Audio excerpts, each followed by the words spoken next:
നിയമസഭാ തെരഞ്ഞെടുപ്പിൽ സീറ്റുകൾ തൂത്തുവാരി എൻഡിഎയുടെ വിജയ തേരോട്ടം 243-ൽ 200-ലേറെ സീറ്റ് നേടിയാണ് എൻഡിഎ ചരിത്ര വിജയം കൈവരിച്ചത്.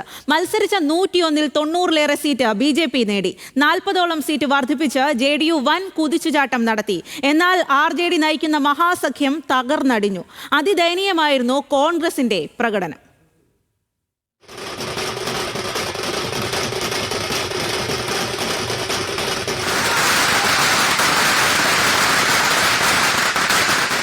വോട്ടെണ്ണലിന്റെ തുടക്കം മുതൽ ഒടുക്കം വരെ എരിപൊരിയായി നിന്നത് നിതീഷ് കുമാർ.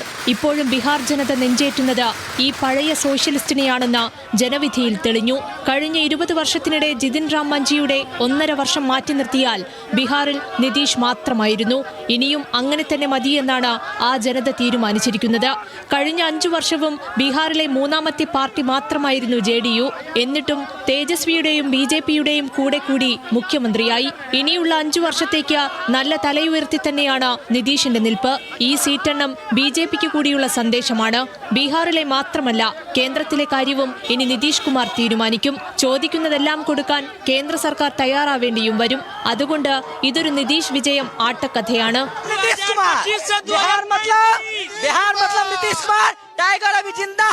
नीतीश कुमार 10वीं बार 25 से 35 ये छोड़िए 25 छोड़िए 35 का देखिए 35। ബീഹാറിൽ ഇത് ബിജെപിയും തലയുയർത്തി നിൽക്കുന്ന കാലമാണ്. കഴിഞ്ഞ സഭയിൽ ആർജെഡിക്ക് തൊട്ടുപിന്നിൽ രണ്ടാമത്തെ വലിയ കക്ഷിയായിരുന്നു ബിജെപി. ഇത്തവണ നിതീഷിനും മുകളിലാണ് ആ നിൽപ്പ്. 101 സീറ്റ് വീതം തുല്യമായാണ് ഇരു പാർട്ടികളും മത്സരിച്ചത്. പക്ഷേ കൂടുതൽ സീറ്റിൽ ജയിക്കുന്ന പാർട്ടി മാത്രമല്ല, കൂടുതൽ വോട്ട് വിഹിതം നേടിയ പാർട്ടിയും ബിജെപിയാണ്.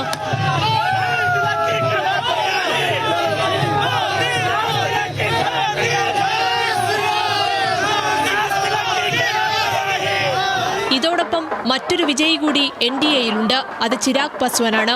എത്ര മനോഹരമായാണ് ചിരാഗ് സ്വന്തം കരുത്ത് തെളിയിച്ച് ഇനി തലയുയർത്തി നിൽക്കാൻ പോകുന്നത്. മത്സരിച്ചത് 29 സീറ്റിൽ മാത്രമാണ്. അതിൽ ബഹുഭൂരിപക്ഷവും വിജയിച്ചാണ് ഈ നിൽപ്പ്.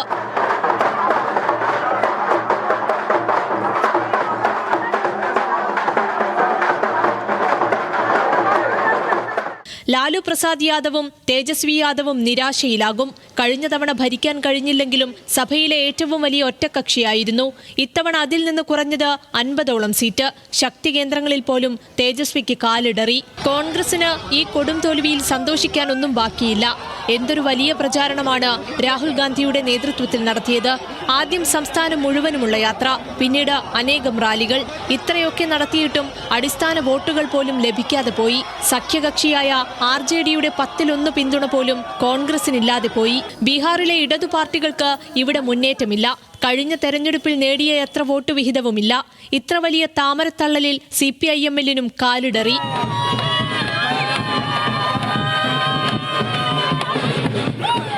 ഈ വിധി പണ്ടേ എഴുതിക്കഴിഞ്ഞതാണ്.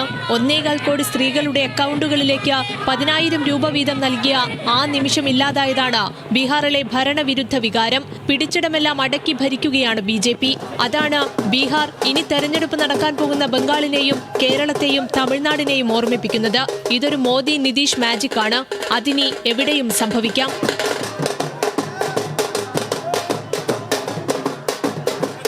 Election desk, news Malayalam.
Shashi Tharoor മാധ്യമങ്ങളെ കാണുകയാണ് തത്സമയം. ഇത്ര മോശമാവുന്ന ആരും പ്രതീക്ഷിച്ചില്ല.